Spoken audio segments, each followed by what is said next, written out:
long-term research and demonstration was part of what they did as well. The OD Butler Field Day this year, like last year and the year before, is at Circle X Ranch, the Camp Cooley division in Robertson County.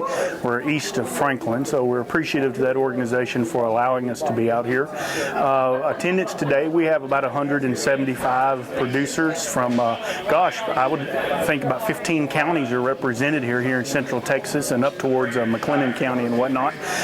But today's topics primarily focus on forage production, whether it is cultivar selection, fertility management, herbicide use or application, or monitoring the application equipment, as well as soil compaction, planting, whether it's Bermuda through plant parts, whether it's sprigs or even seeds. So it's pretty much all the topics focus on forage production here in the Brazos Valley. I know in offices we're getting quite a few phone calls related to how can we continue to do what we're doing but capture the interest in wildlife. So we asked Dr. James Cathy to come and talk about how they can come together. So the topic, or the title of his is Merging the Interests of Beef Cattle Production or Livestock Production and Wildlife. So that's kind of what he's going to talk about, is how those two things can be mutually compatible.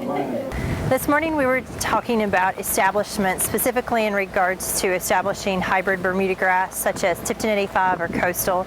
And we talked about some key factors or key points that are important in regards to that process, one of which is seed bed preparation, making sure that we kill all existing vegetation and create a well-prepared seed bed with disking and plowing that's soft enough to actually be able to plant the sprigs, but not too soft that we lose a shoe.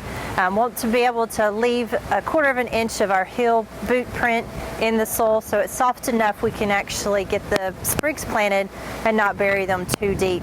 We discussed weed control after establishment using some pre-emergent herbicides, as well as weed control throughout the establishment process, so we reduce competition for that newly established Bermuda grass. We also talked about soil fertility, collecting those soil samples the fall before we're thinking about establishing, so that we make sure our soil pH is appropriate, as well as we're aware of what nutrients are going to be needed later in the spring and throughout that summer season while that Bermuda grass is trying to grow and to spread and to produce that complete stand that we're looking for.